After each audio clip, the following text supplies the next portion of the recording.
aí, galera do canal, esse vídeo eu tô gravando de luva, não sei por que eu tô gravando de luva, mas não tá muito frio hoje, porque saiu sol! Temos o sol hoje. Gente, então eu tô com a mesma roupa do vídeo anterior, porque o negócio é o seguinte, o noite tava muito frio, eu coloquei essa roupa ontem, entendeu? Então temos que economizar água, mas não, eu não tenho CC, eu tomo banho todo dia. Só que assim, às vezes eu repito roupa, repito mesmo, não tô nem aí, entendeu? Tipo, tem que economizar água, sabão, luz, máquina de lavar. E se você também troca de roupa todo dia, fazendo sua mãe lavar sua roupa todo dia, pare e pense na consciência do planeta. Como eu disse, meu canal está primeiro abordando os primeiros vídeos sobre Saint Seiya. E agora vamos narrar a saga do Santuário, que é a saga das 12 casas, que é uma saga que eu não gosto muito, mas a maioria das pessoas gostam, né? Porque acho que é o começo de tudo, então, né? Aquele gráfico meio desenhado, aquela dublagem esquisita. Se você for começar a assistir Saint Seiya, não assiste pela dublagem da Gota Mágica, assista pela dublagem da Alamo, que é bem melhor. Ou se não achar a dublagem da Alamo, assiste em japonês mesmo, com legenda, que é um pouquinho melhor do que a dublagem da Gota Mágica. Nada contra direitos autorais, por favor, não. Se alguém gosta da dublagem da Gota Mágica, por favor, não entenda mal. Vamos lá que vamos começar a história sem mais rodeios. Bom, ontem, como eu resumi, né?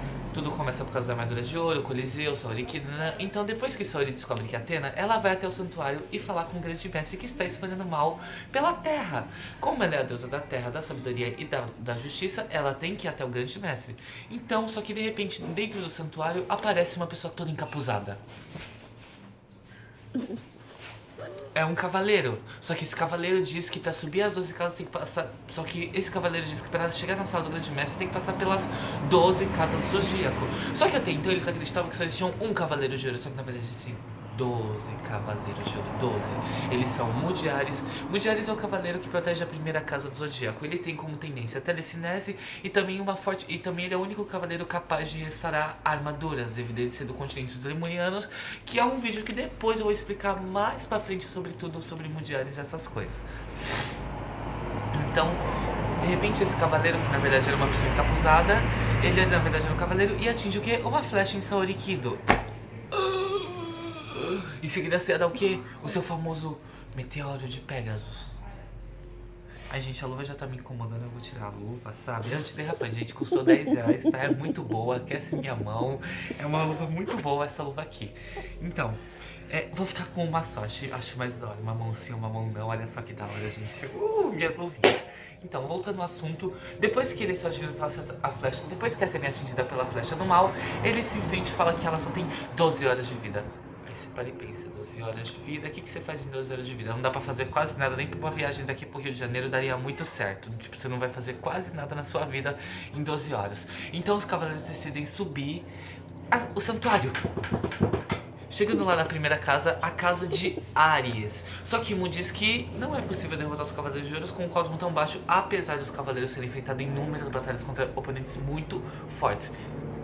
E Kid Fênix foi um deles. Eu gosto do Ikki. Ele é muito da hora. Então, voltando, mas meu favorito ainda é o Shun. Shun não é viadinho, eu já falei isso no vídeo anterior. Então, voltando ao assunto, Mu diz que também não podem subir as outras casas devido às suas armaduras estarem com pequenas rachaduras. Mas aí você, a olho nu, não consegue ver. Então Kiki, o mestre de Mu, faz um negócio assim, uma bola, assim, uma coisa muito da hora pra, tipo um raio-x, e começa a examinar as armaduras. Elas estão cheias de rachaduras. Então Mu diz que precisa de apenas 1 hora para restaurar as 4 armaduras de bronze. Então Mu, com o pozinho mágico lá, Estela, começa a restaurar as armaduras. Só que então as horas estão passando, então Seiya começa a apressar Mu, e Mu diz que tem que esperar um pouco. Então vai Mu, vai Mu, vai Mu, vai Mu, calma Seiya, vai Mu, vai Mu, vai Mu, calma Seiya, vai Mu, vai Mu. E aí Mu restaura as 4 armaduras de bronze. Então eles sobem as 12 casas, começam a subir. Só que Mu explica muito bem que não podem subestimar os cavaleiros de ouro, porque eles não são qualquer cavaleiros. Lembrando que os cavaleiros de ouro são os cavaleiros mais fortes entre os 88 cavaleiros de Athena. Então eles sobem e chegam até a casa de touro. Até então a corrente de Andrômeda de Shun, que tem o poder de detectar qualquer inimigo, não fica tensa, devido ao cavaleiro de ouro de touro estar escondendo sua presença. Então eles se deparam com um homem muito grande. Devia ter uns 2,5 metros de altura, não sei a altura do cavaleiro de ouro, devia ter mais ou menos isso. Então, de repente, eles começam a lutar com esse cavaleiro de ouro, só que é inútil, porque o cavaleiro é muito grande, então qualquer golpe não está adiantando nada. Então depois de muito sacrifício, Seiya apanha, então vem Athena na cabeça de Seiya, que vem Marin, vem Athena, vem Marin, vem Athena, vem Marin. Então ele lembra da técnica de esgrima japonesa que ele fez com Marin pra poder pra poder derrotar o Cavaleiro de Touro. Então ele acaba tirando Aldebaran da sua posição de defensiva e ofensiva. Então de repente o Cosmo de Seiya se leva perto do sétimo sentido, que é o Cosmo final, que o Mu explica. Desculpa, que o Mu explica na casa de Ares. Então, de repente se some. Só que na verdade você não sumiu, você atingiu uma velocidade que o Aldebaran não viu. Então o Aldebaran para um lado, olha pro outro. O Aldebaran já tinha sido atingido pelos meteoros de Seiya e Seiya já tinha bloqueado a técnica de Aldebaran. Então de repente Seiya aparece e faz o quê? Ele corta o chifre de Aldebaran. Não, Aldebaran não é corvo, ele tinha um chifre na sua armadura devido à sua armadura ser de touro. Então o que? Touro tem chifre, né? Aquelas coisas assim, gente, calma, não é coisa do capeta que eu tô fazendo. Então ele corta o chifre de Aldebaran, derrotando Aldebaran. Aldebaran deixa ele passar pela casa de Touro. Então Seiya segue para a casa de Gêmeos. Só que então os outros 6 cavaleiros, Shun, Shiryu e Yoga, estavam caídos no chão. Então todos atacam juntos, ficando perto do sétimo sentido. Porém Aldebaran diz que o Cosmo de Seiya tem futuro, e se os cavaleiros quiserem alcançar Seiya, terão que fazer o mesmo. Então de repente Seiya segue e chega na casa de Gêmeos. Porém Seiya volta pro começo da casa. Aí você para e pensa, ele entrou, voltou pro começo, o que tá acontecendo? O menino tá doente? Não, o menino tá doente, não tá drogado, não tá nada. Então de repente os outros cavaleiros chegam e veem que todos os 4 entram juntos. Só que os 4 também voltam pro começo da casa. Então eles novamente param e pensam, a gente tá ficando doido, porque a gente entrou na casa. Não, eles entraram na casa sim. Porém, na mitologia, quando o guardião da casa de Gêmeos protege a casa de Gêmeos, essa casa ela cria um labirinto que toda vez que você entra, você volta e você acaba andando em círculos. Só que nessa terceira vez que eles voltaram, tipo, tinha 2 casas de Gêmeos, uma à esquerda e uma à direita. Então, Shiryu e Seiya seguiram para uma casa, Shun e Yoga seguiram para outra. Separados, então Shiryu e Seiya chegam até a casa de Gêmeos, só que eles percebem que estão andando em círculos, quando de repente surge apenas a armadura de Gêmeos à frente deles em pé. Então Seiya diz que para eles tomarem cuidado. Shiryu estava cego porque antes de ir pro santuário tudo, o Shiryu fura os próprios olhos e acaba se cegando para poder ajudar seus amigos. Se você quiser saber mais, assista o anime. Então, de repente, Shiryu diz, Seiya, temos que passar. E Seiya diz, não, nós não temos que passar, temos que lutar. Shiryu diz, não tem ninguém na nossa frente. Seiya diz, claro que tem, você tá cego. Shiryu tava cego, né? Mas fazer o quê, né? Dá pra entender o que eu acabei de dizer.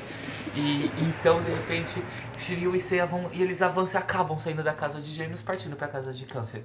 Enquanto isso, Shun e Yoga não paravam de passar pelo labirinto de Gêmeos. Então eles estavam indo, como se estivessem andando em círculos. Porém, Seiya, Yoga e Shun param. Então eles percebem que a armadura de Gêmeos também está na frente deles. Então a armadura de Gêmeos acaba usando o golpe outra dimensão. Outra dimensão, gente, eu vou explicar o seguinte. Quando esse golpe é usado, você pode ir para qualquer lugar do planeta, ou qualquer lugar do mundo, ou se você estiver no santuário, qualquer lugar do santuário. Então, de repente, usando outra dimensão, porém, Shun tinha a sua famosa corrente de Andrômeda, que ela acaba voltando para a casa de Gêmeos. Porém, Yoga não tem a mesma sorte. Yoga vai para algum outro lugar aqui, isso depois eu falo com o decorrer desse vídeo. Então, de repente, novamente ele é mandado para outra dimensão e Shun volta novamente. Porém, Shun percebe que seu oponente não está ali, mas está a milhões de anos-luz. Então, o que acontece? Shun, usando sua defesa circular, acaba se defendendo novamente do golpe do Cavaleiro de Gêmeos e usa o Onda Relâmpago. Onda Relâmpago é uma técnica que da corrente de Andrômeda pode detectar o inimigo, não importa onde o inimigo esteja. Vamos supor, estamos aqui no Brasil e nosso inimigo está no Rio de Janeiro. Não é os traficantes. Então, se Shun usar a Onda Relâmpago, que vai fazer um formato de onda e um formato de relâmpago, acaba atingindo o inimigo, não importa onde ele esteja. Então, ele acaba atingindo o verdadeiro dono da armadura de Gêmeos, podendo sair da casa de Gêmeos. Chegando na casa de Câncer, Shiryu e Seiya olham e se deparam com o terrível cheiro da morte, porque a casa de Gêmeos tinha cabeças pela casa. Sim, porque o Cavaleiro de Gêmeos, o Cavaleiro de Câncer, nada mais era do que um cavaleiro terrivelmente cruel. Ele era extremamente cruel. Então, de repente, ele tinha cabeças de pessoas que tentaram passar pela casa, inclusive cabeças de criança. Isso despertou a fúria de Shiryu de dragão. Então, Shiryu disse para se seguir para a próxima casa, que é a casa de leão. Enquanto isso, Shiryu vai lidar com o Cavaleiro de Câncer. O Cavaleiro de Câncer, então, usa o seu ataque mortal, Ondas Mortais do Inferno, que acabam mandando Shiryu para o Mundo dos Mortos. Shiryu, como foi a alma de Shiryu que foi para o Mundo dos Mortos e não o próprio Shiryu, ele acaba enxergando e vê que Athena está andando no meio dos mundos mortos e também vê Yoga. Até então não vou contar porque Yoga estava andando entre os mortos. Então, de repente, Shiryu acaba voltando para o mundo dos vivos devido graças à ajuda de Atena. Então Máscara da Morte se pergunta como você voltou. Dessa vez o próprio Máscara da Morte manda ele novamente para o mundo dos mortos e devido às peças da sua querida e amada Shunrei que está nos 5 picos de Rosan na China, ele acaba voltando para o mundo dos vivos. Máscara da Morte novamente joga ele para o mundo dos mortos, então de repente Máscara da Morte vai atrás dele e os dois começam uma luta mortal. Porém, Shunrei rezando por Shiryu acaba interrompendo Máscara da Morte. E Máscara da Morte acaba ficando irritado com aquilo e joga Shunrei na cachoeira. Sim, Máscara da Morte, todo Cavaleiro tem uma forte pressão telecinética. Aqui do mundo dos mortos, ele consegue empurrar a garota na cachoeira de Rosan, na China. Então, de repente, isso desperta a ira de Shiryu. Então, Shiryu começa a elevar seu cosmo perigosamente até o sétimo sentido e acaba derrotando Máscara da Morte de Câncer, porque despertou a fúria de Shiryu não só devido ao tempado Shunrei, mas devido também ter cabeças na casa de Câncer e cabeças de criança. Shiryu consegue derrotar Máscara da Morte, o Shun chega atrás de Shiryu e eles vão atrás de Seiya, saindo pra casa de Leão. Antes de tudo, antes de voltar ao assunto, eu não cheguei a contar, mas a Iolia tinha reconhecido a Atena como a tinha reconhecido Saori como Atena e que jurou fidelidade a ela. Porém, quando a Iolia foi confrontar o mestre do santuário, chamando ele de mentiroso e o próprio traidor, o mestre santuário usou um ataque chamado Satã Imperial. Satã Imperial, ele age no seu sistema nervoso, como se diz, te manipulando. Esse efeito só acaba quando você mata alguém. Então o alvo de Iolia tinha que ser Seiya. A Iolia precisava matar alguém perfeito passar. Só que milagrosamente durante a luta, chega Cassius, que amava muito China, que foi o... Se você quer saber quem é Cassius, assista o anime, que eu não vou explicar, porque eu também tenho tempo pra explicar a saga inteira, então eu estou fazendo apenas um breve resumo sobre a teoria de tudo. Porém, a Iolia de Leão tinha seus golpes na velocidade da luz. Seiya, graças ao sétimo sentido, consegue enxergar esses golpes por um breve momento, mas ele consegue. Porém, Cassius protege Seiya e acaba levando o golpe por Seiya.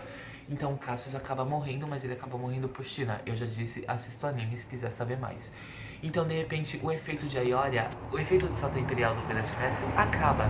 E a Ioria recobre a consciência dizendo, e de repente na casa de Leão chega Shun e Shiryu. Então a Ioria diz para eles seguirem para a casa de Virgem, porém, para eles não subestimarem Shaka de Virgem, porque Shaka de Virgem era o homem mais próximo de Deus devido a ter o oitavo sentido e poder sair do mundo dos mortos. Então, gente, o resto do vídeo vai ter uma parte 2, eu vou fazer uma parte 2 do vídeo daqui a pouquinho, porque eu estou cansado e eu preciso também de poupar a memória do meu celular, postar o vídeo para que vocês voltem a assistir. Então agora eu vou fazer um breve intervalo e depois assistir a parte 2. E lembrem-se, não maltratem os animais.